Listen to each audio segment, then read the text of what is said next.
Larry UTEC roundabouts today and see how to navigate those. So right now I'm on Larry UTEC and I want to go to West Bedford. So in this case here, I'm going into the right lane. I'm going directly in, so I don't have to signal. I would only signal if I was crossing broken lines. So I'm coming down nice and chill. I can stop if I have to. No pedestrians, no cars. And then now what I have to remember is to stay in my lane. And as I exit, I don't want to accelerate too much, just in case there's a pedestrian in one of these crosswalks, because the crosswalks are right at the exit point of the roundabout. So again, here I'm just following my lane through to the next roundabout. Might have to yield to this SUV. As I came up behind that truck, I'm just kind of watching like who's coming through. Once the truck clears, I make sure I'm good. The other thing I do too, while I'm watching those vehicles on the left, I just have to have that sense that a pedestrian may have walked out in front of me, or even like if I was watching cars and the car in front of me may not have gone right away. So like down here, if I was coming in like this and there was a car in front of me, if I'm watching cars on the left to see who I might have to yield to, once I'm thinking I'm good to go, I just have to make sure I get my eyes back to the front, just to make sure that they actually drove into the roundabout so I don't rear end them. We'll go up to the Broad Street roundabout here too right quick and just see how to navigate that one. So this one's a little bit easier. All I do as I'm coming in, it's a single lane roundabout, so I'm just checking for pedestrians first back here. Coming in nice and chill so I can stop no problem if I have to. And then in that case, I don't have to stop because there's no vehicles there. Normally, I won't signal out of a roundabout. You'll notice most people don't, but it is actually required by law to do that. But let me just show you why it's not a good idea. This case here, if I'm trying to steer as I'm going around the roundabout, it makes it hard to signal. Then the other thing that will happen, as you're driving around the roundabout and you have your signal light on, you might straighten out the steering wheel just to adjust a bit, and then it's going to cancel. And when you've got a lot going on, especially if it's rush hour, it's just way confusing. But one good reason to signal out would be like this case here.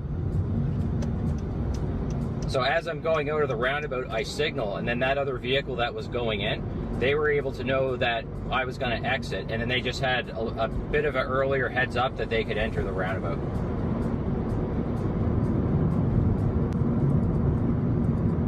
So we're going to go from West Bedford over to Southgate Drive. This is a bit confusing here, but if I wanted to go to Esso on Hogan Court or go to the highway, I would go directly into the right lane. In this case here, I'm staying in the left lane, which is going to split into two. So as I'm approaching, not seeing any pedestrians, coming in nice and chill, no cars. So now the most important thing is that I just follow my lane here. It's very common that you'll have a car right beside you here, so if you drift from your lane, then you could cause a fender bender. In this case here, if I need to do a lane change, I could do it on the overpass, but I just want to make sure I do it before the next roundabout. Coming in nice and chill, nobody's coming through. And then now there's that new merge lane that goes into Sobeys. So there, if I wanted to go into Sobeys, I would just throw my right signal light on and make sure nobody was coming off the highway into that lane. Sometimes people will come off pretty quick. This case here, I see pedestrians approaching, so I'm just gonna yield to them. If they were crossing the other way, once they get across that center median, then I can proceed through. But in this case here, they're crossing toward me, so I have to yield to them.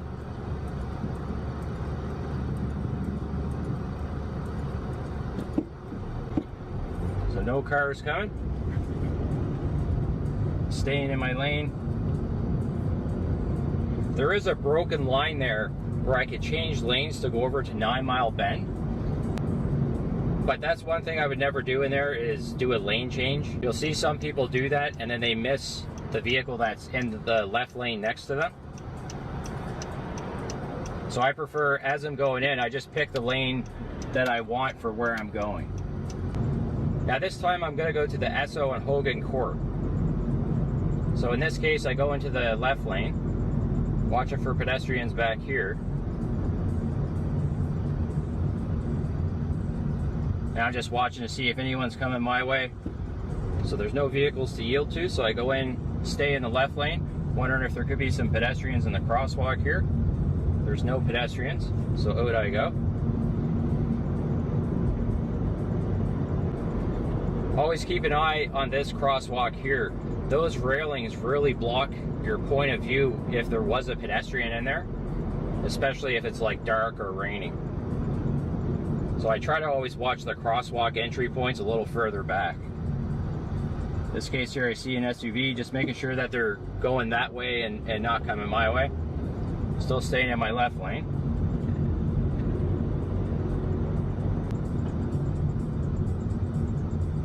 Nobody's coming through.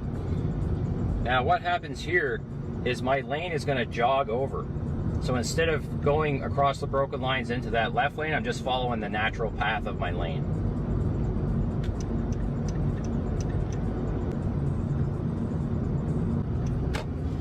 This time I'm going to go from Hogan Court over to Sobeys. So I go into the right lane, slowing down, watching for cars. Not seeing any cars coming through. So I'm just following the natural path of my lane. If these lines were wore off, I would just use that guardrail as my point of reference. So I would just stay close to the guardrail.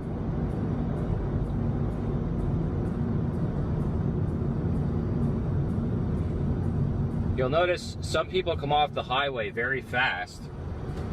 So what I do as I'm coming through here, just have a quick glance to the right. And I got my signal light on, just gonna hang out for a sec, just in case somebody was coming in fast. So I just checked my passenger side mirror there, did a shoulder check, and then took my time driving over this way. No pedestrians. If I couldn't get that lane, all I would do is follow the same lane up to the next roundabout, and then exit right and drive down to Peakview Way.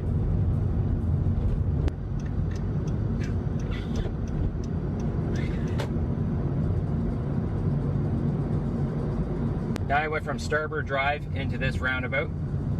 9 Mile Bend, or 9 Mile Drive is on the right. No pedestrians as I'm exiting. So I'm going to go out to Highway 102 and then drive inbound toward Halifax. And I already know which lane I want at the first roundabout, so that just makes it a lot easier.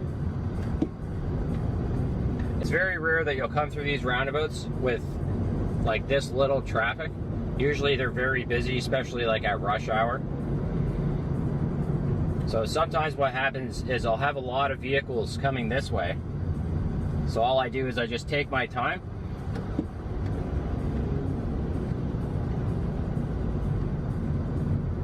So I'm just following the natural path of my lane, and that's going to eventually take me out to the highway.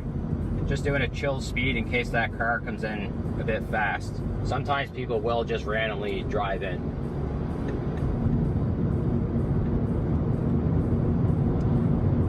And then these two lanes are going to come together.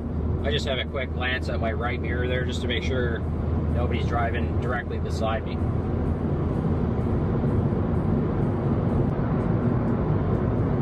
Now I'm driving outbound on Highway 102, so it basically as though I'm driving from Halifax. And I gotta go into that new lane that they put in by Sobeys. So if I wanted to go to West Bedford or Hogan Court, I would just drive directly into any of those two left lanes there. Not crossing broken lines, so there's no need to signal. I gotta make sure as I'm coming in that I've slowed down close to 50, just because I was on the highway. So I don't have to yield here, but I do like to come out a little bit slower. If there was somebody in that left lane, a lot of times they're looking to get into this lane. And then in this case, if I didn't want to go to Sobeys, I would just take my time, signal, shoulder check, and make sure that this crosswalk is clear.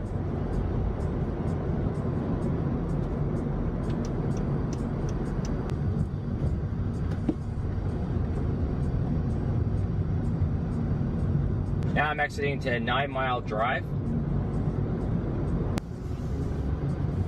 So in this case here, going from 9 Mile Drive over to Starboard Drive,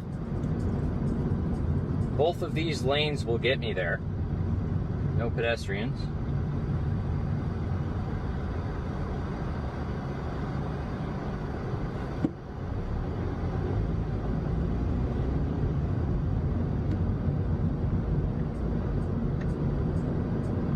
Here I can signal out because that tells that car that's entering the roundabout that they can just go ahead and enter because I'm exiting.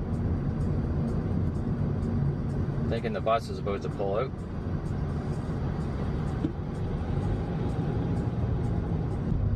So they can get pretty wild during rush hour. And the most important thing to remember is just make sure you take your time, focus on your lane, because really that's all you have to do at the end of the day is just make sure you yield to vehicles that are already in there and make sure you stay in your lane while you're in there. So here I'm exiting Peakview Way out into the roundabouts. In this case I have to yield. No cars coming, no pedestrians. Now if you were to drive in roundabouts in the UK, they would lose their minds if you didn't signal. So I've had a couple of students from there and they've told me that.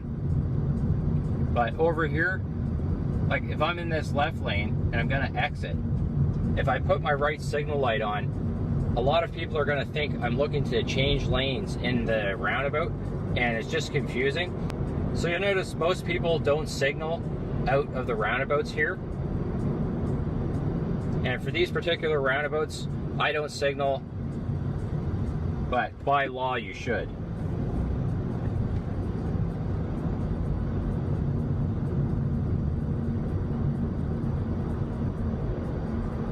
I'm just going around. Those vehicles should probably yield, and you can see, just expect those things, especially when you see an SUV. So here I'm just checking the left side of this crosswalk, making sure nobody's hiding behind the railings there. Thinking of doing a lane change. Right signal light's on. Check my mirror and my shoulder.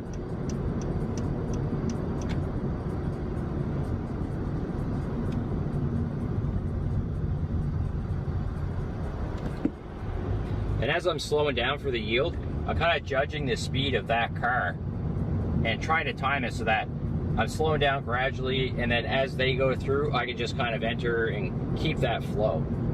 And if it's a long weekend or a Sunday afternoon or something, that's a good time to go in there and just kind of practice them and get comfortable with them.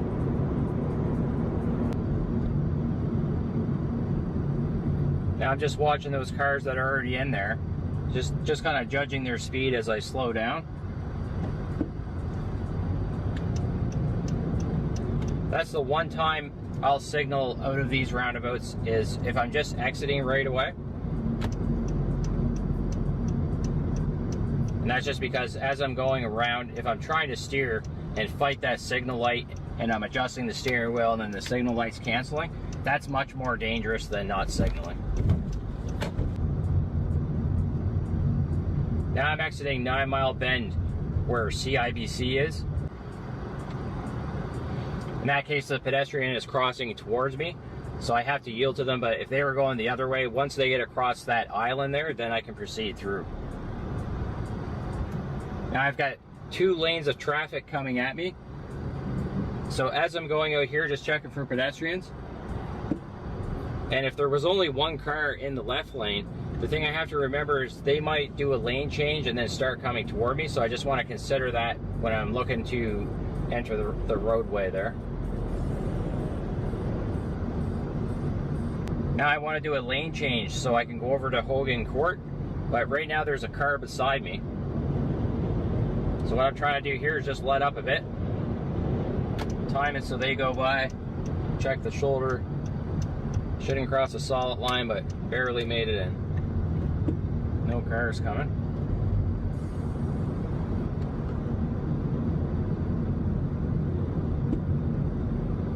And I just go through these at a speed where I'm expecting somebody to not yield and just randomly drive in. which is very common, especially if it's an SUV. And that just makes the steering a lot easier too.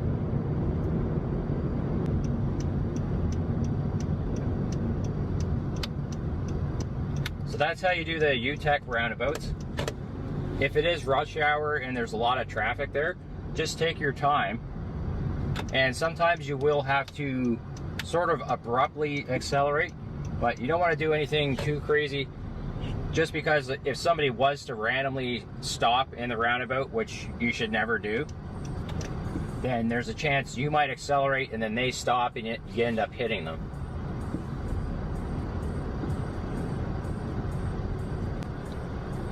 So to sum that up, when you enter the roundabout, you want to make sure you yield. You're coming in at a nice, easy pace. You're checking for pedestrians and cars. And when you're in the roundabout, you're not stopping and you're staying in your lane. So thanks for watching.